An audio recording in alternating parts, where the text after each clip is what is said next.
So namaste students. Today we are going to discuss about some properties of the materials. Okay. So in the earlier class we have learnt about some materials around us. Okay. So we are sort out some materials on the basis of their similarities. Okay. So now the properties of the materials. See, have you ever wondered that why the tumbler is not made with the cotton cloth? If it made with the cotton cloth, then the water is not hold in the cotton cloth. The water will passing through the space present in the cotton cloth. Okay. So we need plastic, glass, or the metal for the tumbler to make a tumbler. Okay.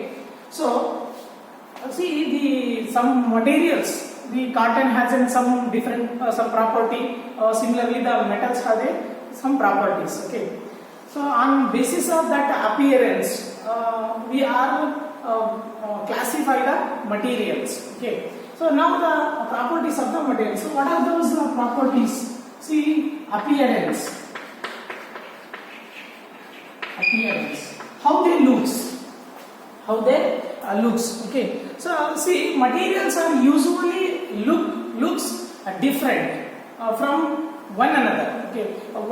This cotton cloth is different from the metal. Okay. And the iron is different from the copper, and copper is different from the aluminium. Okay. So usually all the materials are different from each other in the properties, in a particular properties. Okay. See, if you consider the wood, okay, the wood is in looks very different from the iron, the aluminium, and the copper. Okay.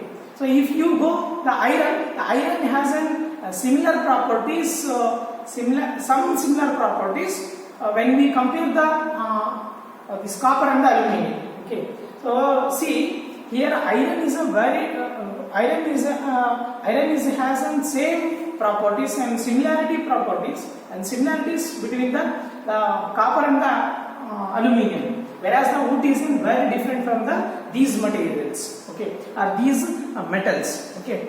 So see how they appear. They see. Have you must observe that some metals are shiny, very shiny when they are new.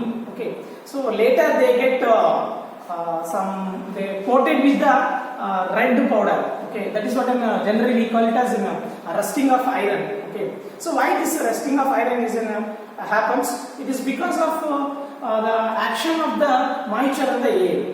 When this air and the moisture is acted on the new material or new metal or any materials, okay, then the reaction is taking place. After the reaction, the rusting of iron, okay, rust is the red coated powder is formed on the surface of the metal. Okay, so appearance, you see, most of the metals they are looks very shiny. Okay, that is what a lustrous property. They have a lustrous property. Okay, so whereas the wood would have no this lustrous property. Okay, see, next this is what an appearance. Okay, the metals are looks very shiny. Metals are look very shiny, whereas non-metal they are not shiny. Okay. So example, the shining metal are copper, iron, aluminium, okay, gold, silver. Okay, these are the shiny materials. Okay. So next property, that is what hardness. Okay, see. Have you checked the materials around us are soft or the hard? See. If you consider a chalk piece, it is a hard. If you consider a cotton cloth, that is a smooth or the soft. Okay.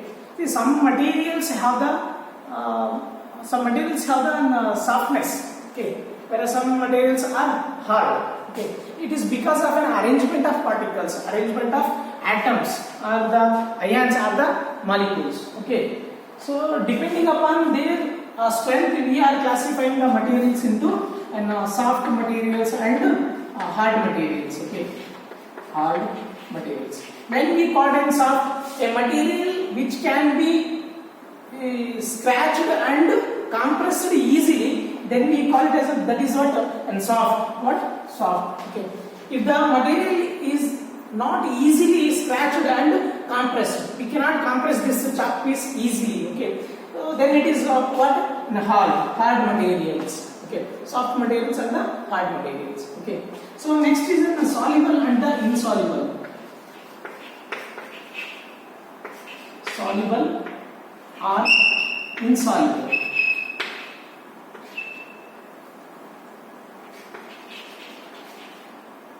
Soluble or insoluble. This is what a third property. See, in this property, let us you consider one activity. Now we perform an activity to understand this and third property. What is insoluble? What is an insoluble?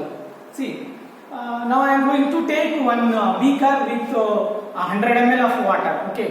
So and add some amount of salt or the sugar. Okay. And stir well with the help of a glass rod or the spoon. What happens, and later the salt or the sugar is dissolved. Okay. Dissolved and it dispersed to an entire medium. That means it dispersed to the entire water. Okay. Okay. Entire water, and later the sugar or the salt is disappears. Okay. It disappears. Okay. So that is what then we use the word insoluble. The salt is get soluble. The salt get dissolved. Sugar get dissolved. Okay.